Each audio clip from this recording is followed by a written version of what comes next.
Fireball Run, a life-size trivia game. This is the story of a legendary competition across America in search of obscure historic artifacts, underdiscovered places, and extraordinary experiences. What you're about to watch is real. The competition is filmed in real time over 8 days and traverses 2,000 miles of America. Previously in the Fireball Run, we encountered the past. These books were burned. If anybody got caught with this stuff, many of them were killed. We tasted the present. Got 3 correct, the highest of the day. Yeah! We touched on tactic. All before getting the axe. This is the actual tomahawk that Chief Sitting Bull used. Since we're nobody's fool, it's off to school in this Fireball Run.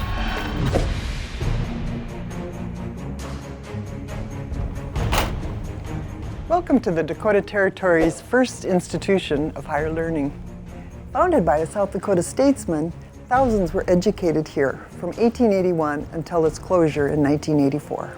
Yankton College now operates as a small museum, which continues to preserve the Yankton College legacy. In fact, our current president, Joseph Ward III, is great-grandson to college founder Joseph Ward. Among the notable graduates are famed film producer Michael Jaffe, infamous Dallas County coroner Earl Rose, several NFL players, including Super Bowl champion Lyle Alzado. Teams arriving here will experience several notable artifacts within our collection. First is 1883 communique from Reverend Dr. Joseph Ward, noting his first act as college president. Gentleman scholar Joseph Ward founded the school and is one of just 2 South Dakotans represented in the National Statutory Hall in Washington, D.C. A notable American educator, Ward played a pivotal role in the movement for South Dakota statehood, founded the region's first high school, and even helped establish South Dakota's primary institution for treating the insane. We have a document here that if whoever's holding would like to hold it, it's from 1883. It was the first act as a president. So we have a letter here from Dr. Joseph Ward, put aside land for public purposes. And then one of the founding things, of course, that was most important to him was starting the college out here, the Yankton College. Passing along the whole education. Yes, we're still promoting education, higher education. Next, another document penned by the famed Italian sculptor Bruno Beghi. Each state is allowed and asked to create 2 statues honoring 2 of their statesmen. This is a letter from Bruno confirming that he was going to do the real statue of this replica. This is amazing because this is actually before like emails and stuff. This is was typed on a printer. So this was the only copy. And finally, contestants will hold this letter signed by South Dakota's former U.S. Senator and 1972 presidential candidate, George McGovern. An exemplar of modern American liberalism, McGovern is best remembered for his fiery opposition to the Vietnam War. I have a letter from George McGovern on September 27th, which was yesterday. Wow. How bizarre is that? Anniversary was yesterday. Wow. This is amazing. Thank you guys so much. Oh, well, thank you. Good luck. Okay, got a replica of the statue. My God, and it was made in 1963. Fireball Run, we hope you have enjoyed your lesson on Joseph Ward and historic Yankton College. Dakota Territorial Museum, this is Megan. How can I help you? Hi, do you have a Nelson there in your inventory of artifacts? I think all that's out at the meat building. Do you want to call them first and be sure they got a Nelson before we go there? No, I can't do all that, but I can put that in here. You're supposed to look at what objects? This is a small watch camera almost. No? We don't have that here. Do you have a car named the Nelson car? No. It's a car, a Nelson, and there were camera items. The first Polaroid camera. There's a W.H. Over Museum in Vermilion. All right, thank you. Thank you, ma'am. Yeah, you're welcome. And thank you No wonder for- I was confused. I'm like, that's not in our time. Thank you for helping with Fireball. Absolutely. Good luck to you. 800 Douglas Avenue in Yankton. And that's where the museum is. Today, both Yankton and Vermilion served as official destinations. With teams wrapping up in Yankton, they're off to Vermilion to continue the game. Originating as far back as 500 BC, the word camera comes from the Latin word camera obscura, meaning dark chamber, which is the name of the original device for projecting an image on a flat surface. Since then, cameras as we now know them have come a long way. And in Vermilion, South Dakota, there's a unique place where you can explore the evolution of the camera and a whole lot more. Welcome. I'm Lynn Mueller, one of the many volunteer curators here at the W.H. Over Museum. Once part of America's greatest expedition, thousands arrived to this region to explore and document what was then an undiscovered country. Our mission is to preserve, research, and exhibit objects relating to the cultural history of South Dakota. So it makes perfect sense for the W.H. Over Museum to preserve not only those records, but also that of the recorder itself. Teams arriving here at our museum will have a chance to experience some of our historic and notable cameras from our vast collection and experience one of our rarest and most cherished antiquities. This is Eastman Kodak's first camera. It was made in 1888. It was revolutionary because it came with the film preloaded in the camera. All you had to do was press the button to take the pictures. When you were done, you sent the camera back to Kodak. They processed the film, they reloaded the camera, and sent it back to you ready to go. 1888, it's one of the original Kodaks when you made roll film. Right. That held 100 pictures, but you couldn't load it. You had to send that back to Kodak, and they would process your 100 pictures. And the whole camera? Yeah, and then reload the camera and send you back your pictures and the reloaded camera. Wow. So Kodak for 2 years used the slogan, you press the button and we do the rest. How about this example of wearable technology? It looks like a watch, but it's really a camera. It was made by the ABC Steinbeck Company in 1947. This is actually the camera lens. When you were ready to take pictures, you loaded film from this cartridge in the back. Once you took your pictures, you put the film back in the cartridge, sent it back to Steinbeck, they processed it, sent you your prints, and gave you a new roll of film. I didn't even realize that they made them that long ago. Yeah. Now, how many exposures do you get on that one? It used a circular disc of film, and I believe it was 8. And what year was this? 1947. This is the Compass camera. It was made in Switzerland in 1947 by a watch company. It was about the size of a pack of cigarettes, and it's very unique. It allowed you to take stereo pictures and panoramic pictures. You could also take single shots with cut film, or you could use a roll film back that they sold as an accessory. The camera was very expensive, difficult to manufacture. They only made 4,000 of them. Stereoscopic head goes on there. Yeah, it wasn't double lens. If it was double lens, they'd both be blurred or they'd both be okay. So if I looked in right here you and would, then you looked would out see there. out that way. Okay. And you would see what the camera's saying, but it looks like you're facing me. Finally, our most treasured artifact, the Moline automobile, the only one known to exist. There you go. Don't hit your head. yeah, on that soft top. South Dakota! There we go. I got a ton of pictures. You got them. All right. That is great. Well, thank you for sharing that with us. You bet. Yeah. So I just got to see amazing cameras, all different eras of time. I got to sit in a Dreadnought automobile. Very unique automobile, and really a privilege to have the museum share that with us. Well, there was a McLaren that got pulled over speeding. I think it's because that McLaren is just so sexy, and you're a pretty woman, and he just wanted to talk to you.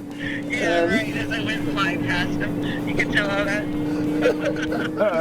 Everybody's starting to get a little crazy. We're getting toward the back end, and people are getting a little antsy with this stuff.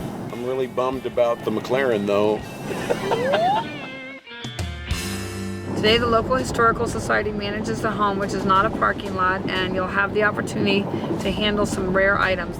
I'm looking at this mission. It says the Clay County Historical Society in Vermilion, South Dakota holds exhibits, documents, events, heritage notes.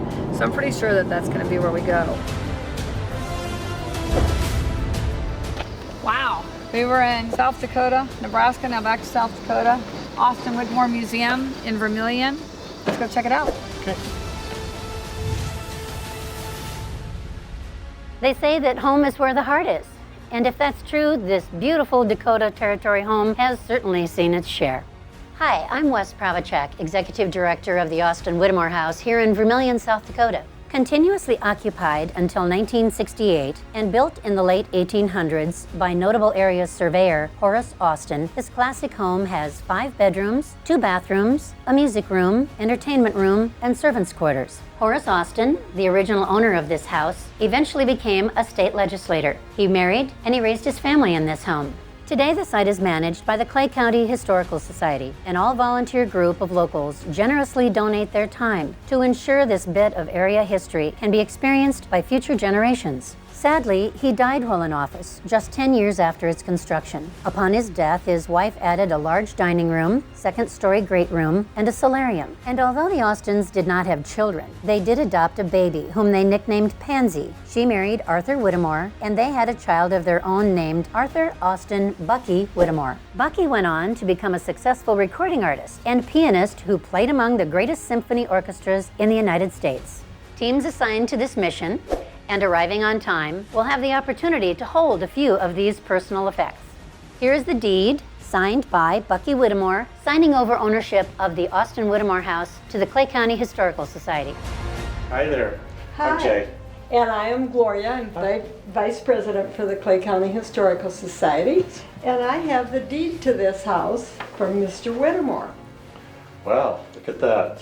What I have here is the original deed to Mr. Arthur Austin Whittemore, who is the grandson of Horace Austin, the original owner. This is a unique piece of history right here. And here we have a copy of a handwritten diary by Horace Austin, written in 1868 as he served as a surveyor in Dakota Territory. My partner Jay here, he's gonna be the one holding the I'm gonna have diary. you put these gloves on, and this beautiful diary is from 1868.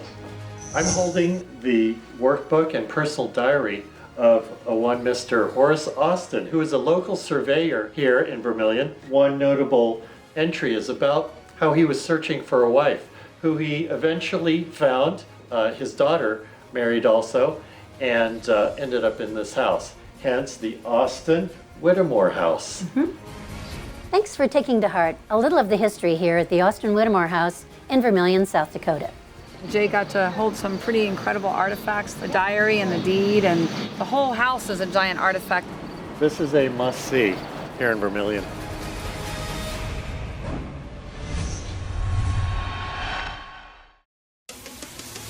And a small university in South Dakota cultivated one of the most prolific media minds in modern history. We're going to go to the Dakota Dome. We're on our way to throw a football, even though I have a broken arm. My athleticism is still better than Gann's, even though he doesn't have a broken arm. So I'm going to go do this challenge. We're stopping for a USA Today newspaper. I have to type a famous quote in less than 30 seconds on an old-fashioned typewriter.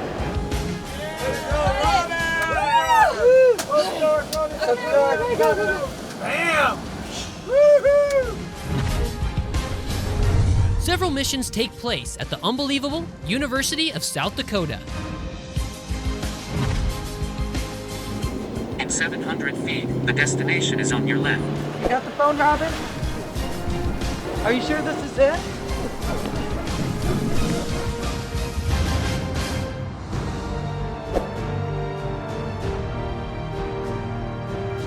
The news.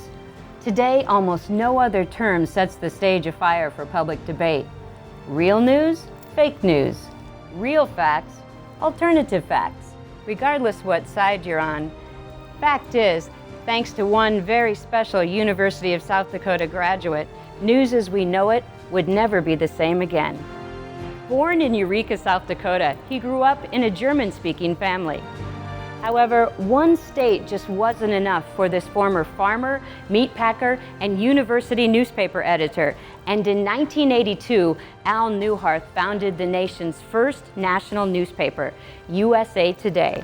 Al never forgot his South Dakota roots and supported numerous area initiatives and journalism scholarships. Hello, I'm Dr. Michelle Van Manen, a professor at the Al Newhart Media Center at the University of South Dakota. His father died when he was only 2. As a youngster, he farmed, worked in a meatpacking facility, and delivered newspapers to get his family through the Great Depression. Upon graduating high school, he enlisted in the Army during World War II. Following the war, he attended college at the University of South Dakota in Vermilion, where he became editor of the university paper, The Volant. Upon graduating, he launched a local sports paper, only to file bankruptcy a year later. His big break came when he became assistant editor of the Miami Herald. From that point, his career exploded, and he took a major role, first at the famed Knight Ridder Media Company, followed by Gannett Newspapers, where during his tenure, revenues skyrocketed an astonishing 1,500%. And although most would be content with this success, the now Florida resident set his sights on the Sunshine State and launched Florida's Space Coast newspaper Today in 1966. He later shocked the print world by printing his paper in full color. The paper excelled, expanded statewide, and relaunched as Florida Today. Here, we not only celebrate the life of a legendary media tycoon, but continue his legacy by inspiring and graduating the nation's best journalists. Our busy facility hosts events, camps, and conferences annually. It features an auditorium, stage, breakout rooms, and has advanced technology media capabilities. When the Fireballers arrive to the Al Newharth Media Center, they'll have the rare opportunity to type with the very typewriter Mr. Newharth used to type his most important documents. This opportunity is very rare, as the university has never permitted anyone to use this modern media artifact. We're here. Did we make it? You made it. We have our newspaper and everything. Okay, we got our Perfect. newspaper. It can go right in. Okay, thanks. Now, do I get a practice run? No, nobody gets a practice run. There's a little SOB in all Stay of right it. there, Jeff. And a line in her. As soon as you start typing, I will start the stopwatch. It's gonna be fast. You know, Jackie has a degree in computer science, and she's worked on keyboards most of her life, so. That was the fun. That's nice. 21 seconds.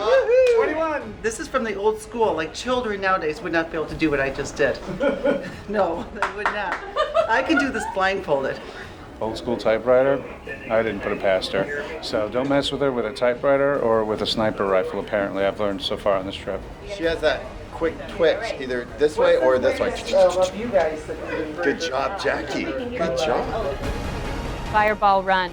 Thanks for making real news at the Al Newharth Media Center at the University of South Dakota.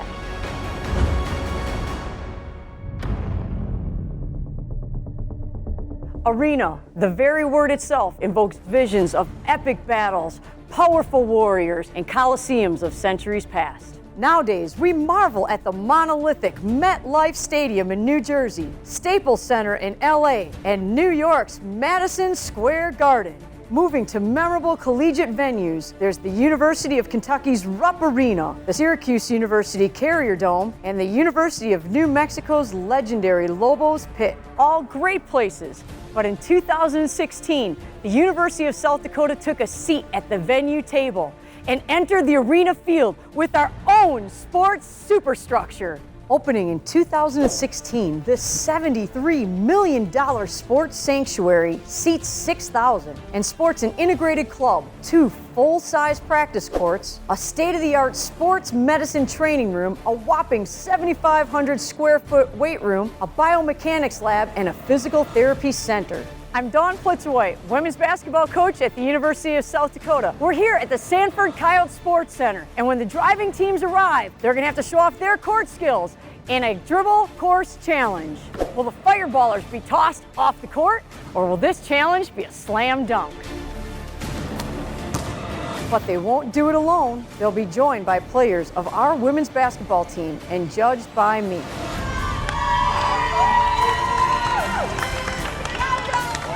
Woo!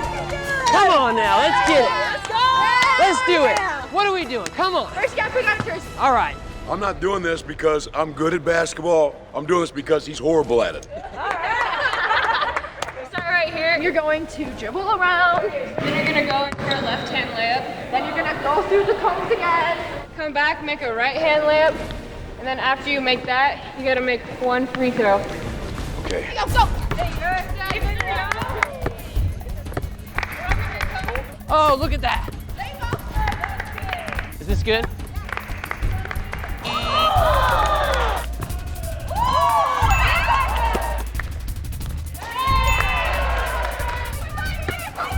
Got you.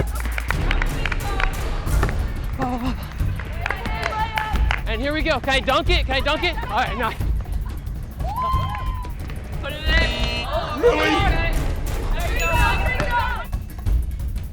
Oh.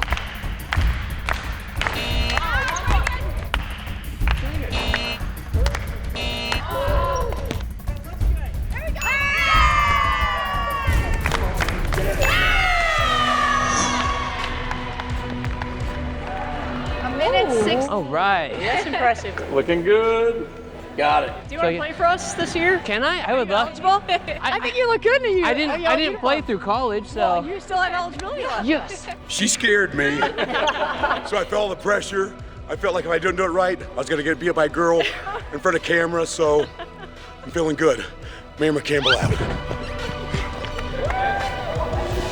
What number? 2. Number 2. Awesome. Okay, so I thought I was throwing a ball to a receiver. Oh, that is over there. Is that what you're supposed to be That's doing? what I was thinking. Wrong location. They had the basketball court over here. Often appearing in Native American tales and traditions, the coyote is North America's most clever canine. More predatory than the Australian jackal, the species is versatile and easily adapts to its environment. So it should come as no surprise this cunning creature was adopted to symbolize the venerable athletic teams of the University of South Dakota. And if you think our teams are tough, just check out where they play.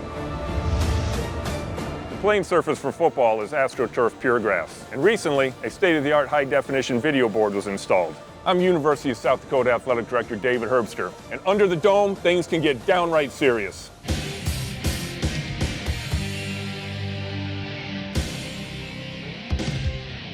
One of the region's most recognizable man-made landmarks, the Dakota Dome has served as the cornerstone of Coyote athletics for decades. Originally constructed in 1979, the 10,000-seat facility was one of the first multi-purpose domes in the nation. Today, it serves as home for Coyote football, track and field, and swimming and diving. Dakota Dome amenities include the Coyote Landing, a gathering area on the northeast side of the facility, suites along the top of the east side stands, and the new Coyote Football Club area on the south wall. A member of the Summit League, the University of South Dakota has teams in 7 men's and 10 women's NCAA sports. Coyote football, track and field, swimming and diving all take place right here under the dome. Upon arrival, fireballers will be challenged on their athletic ability to throw a football to one of our receivers.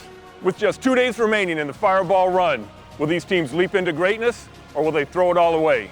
Enough talk. It's time for Thunder Under the Dome. They'll receive points per throw, so long as the receiver doesn't have to wander outside a 36-inch radius. Scoring well means they'll meet and get an autograph from a legend of another USD sport, Coyote pole vaulting coach and 3-time Olympian Derek Miles. David Herbster, nice to meet you. Derek Miles, nice to meet you. You the Red Power Ranger? Red Power Ranger? What's up, man? Woo! Nice to meet you. Nice to meet you. Celebrity right now. He actually was at Pitt State in Kansas when I was at Missouri Southern, and they're kind of a blood rival, so they don't like each other at all.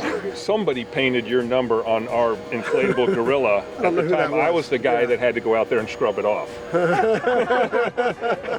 So, just so you know, that hoop just got like 15 yards farther. Oh, yeah, I see it moving. Your goal is you got 3 throws, and the goal is to get it to them without them having to step outside of the circle. If they drop it, that's their fault. Oh, okay. It's never Tom Brady's fault when the receiver drops it, Fair right? enough. Sure. Right, okay. Oh, wow, with the curl hop. Oh, yeah. Too easy. Got it. Yeah, okay. Oh, look at him. Oh, yeah, now you got it figured out. Yep.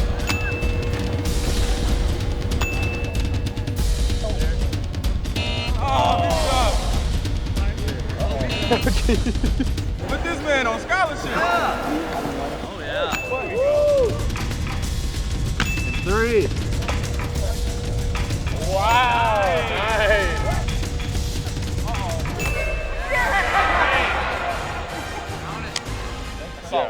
think I threw my arm out. Yeah. It's a lot further than you think. You did all these quarterback camps, everything. You'd think I would have learned more. You were pretty good. Yeah, you did good. You did a lot better than some of the other groups I came. Really? Yeah. Okay. Okay. I actually haven't held the ball in 15 years. It was easy. The best group so far. I like this guy. Oh, 88. No way. 88. Look at that. Our team number, his number. 88. 88. Look at that. And he's an Iowa boy. Come on. I'm proud of Matt. He did well. We got all 60 points, and what a fantastic facility here. Get to meet an Olympian. Life is good on the Fireball Run. I'm Derek Miles. Derek, nice to meet you. Cool. One of my dearest friends is the pole vaulting coach at my daughter's school. She'll be very excited. So I'm just going to take a picture with you real quick before Charlene comes over, and that's going to go to her tonight. Perfect. So thank you. Yeah, thanks for coming. All right, well, they're going to kick us out of here if I don't we gotta have no points for the day. So. All right.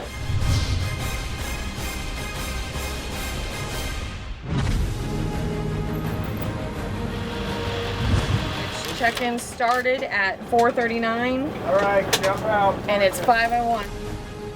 I'm standing here with Brad from River City Family Connections. Tell us a little bit about your charity. Sure. River City Family Connections is a family visitation center that deals with children that are going through high conflict divorces, child abuse and neglect, high conflict custody battles and stuff like that. So what we do is we actually monitor these interactions with their parents in a supervised setting. All right, so what are our Fireballers actually donating to the charity today? Today the Fireball Run participants will be donating a lot of stuff that will help with developing motor skills and interaction between the parents and the children. Well, thank you so much for being a part of Fireball Run with us today, and I hope you enjoy the festivities. Thank you very much. I got you! He's gonna outrun you! Where's the book? Give me the book! Man. Go, go, go! Where's the check-in? On the other side?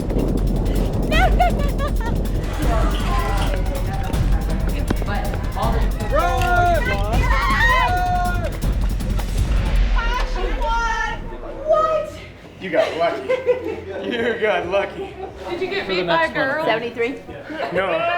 Power Ranger just beat by a girl. I'm gonna tell her you insulted. I'm gonna tell her you insulted her like that. Uh-oh. I got beat by a beautiful woman. Casey, we meet again. Favorite part of my night. How was your day? It was fantastic. Sacramento. Got that right here.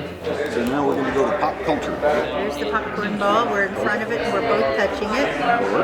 Holy crap. It's like a selfie of a selfie with this. Oh, this is from your phone. Okay. Yeah, you can't transfer from a BlackBerry to an iPad. Wow, now look at that. Miss Blackberry hit a wall. Selfie with the Ranger. A bunch of teams tipped their canoe over. Yeah, I've had a lot of. Here's Johnny Carson's ashes. That's 60 points. That was the weirdest, most bizarre thing. I'm like, Shane about lost his mind when he found out we were going to go see a 400-year-old Bible. Okay, do you have a photo of you at the football arena throwing? I totally forgot. Do you have a picture of you eating pizza? Me either. Okay. Well, we did both those things. Yeah, we have the wild card. Shane and I discussed it. oh wait. And we decided we're going for it, man. If it's tails, triple penalty. So what happens with a wild card, then I reach in and I grab a card, and it can be anything. Like I can give points away, take points, take a hit, whatever. Let's let her roll right here, man. I'm a Fate is gonna have it. Come on. Why did I know it was gonna be tails? You can have any one of these because of what's at stake. I'm going to give you your choice of all the wild cards that we have. I'm not even gonna look. Like, is it? Yes! Yes! Plus 66, baby. Well done. Good gamble. Well, then you're all set. All right. Thank you, sir. You got it. Have a good one. Megan, thank you so much for bringing us to this area. Thank you. It's been a blast. All these communities coming together. What a great, great opportunity for not only showcase Yankton, but all the other communities on the way. Thank you so much, Mayor. We appreciate it. Go enjoy your community that you've come back to visit. My team just rocked it out today between being in a crop duster, typing on a 1920s typewriter. South Dakota College Football Dome, man, these guys were insane. Cord did an amazing job with that. It was insanity. I had to throw a ball, 15 yards down, and he had to catch it without having to move out of his stance. Yeah. Some of this is areas I've never seen before. I'm gonna get checked up. And it's been a great, great time. We're figuring out the system, man. We're studying harder. We're calling in our teams. We got a little backup, you know, because that always helps to have a little backup. And we kind of look forward to seeing what we're doing for tomorrow. You don't know, I think there might be some Badlands in there. I know that our cell phone's been sketchy, so we have a CB radio, but we're having a great time. Thank you. I will be brief. We really hope that you're having a great time. We hope that you enjoyed our downtown and our community. As you can tell, we have a lot of pride in our state that people often don't make it to. And I sincerely hope that we have surprised you just a little bit on what great things we have right here in Vermilion and right here in South Dakota. Again, I'd like to echo Nate's words, and we're just thrilled that we were picked as part of your journey across the Midwest. We hope that you enjoyed your time in our community. Each of you will receive a token gift of a key to our city, and so we hope you come back.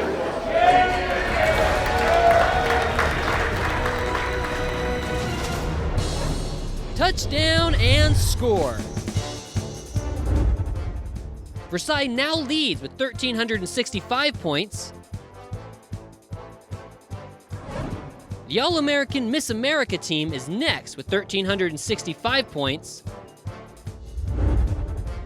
Losing boost, the I-team with 1,350 points. 1,335 points to the newlyweds. 1,295 points for Team Impact. Finally, Burlington bumps up with 1,110 points. And the Rangers are now at the bottom of our brood with 1,090. Slight curves ahead. Lead to the Eiffel Tower. In 1/10 of a mile, turn left onto 20th Avenue. Son of a bitch, it's driving me nuts. In a little South Dakota town with lots of love. More movie legend history. People will say, well, who are the black filmmakers? These people would not be where they are if it wasn't for pioneers like this gentleman right here. All before heading for the hills, next Fireball Run. Handful of money, that's all right. We're gonna have to go through all of it. I think I might have left a few things in there.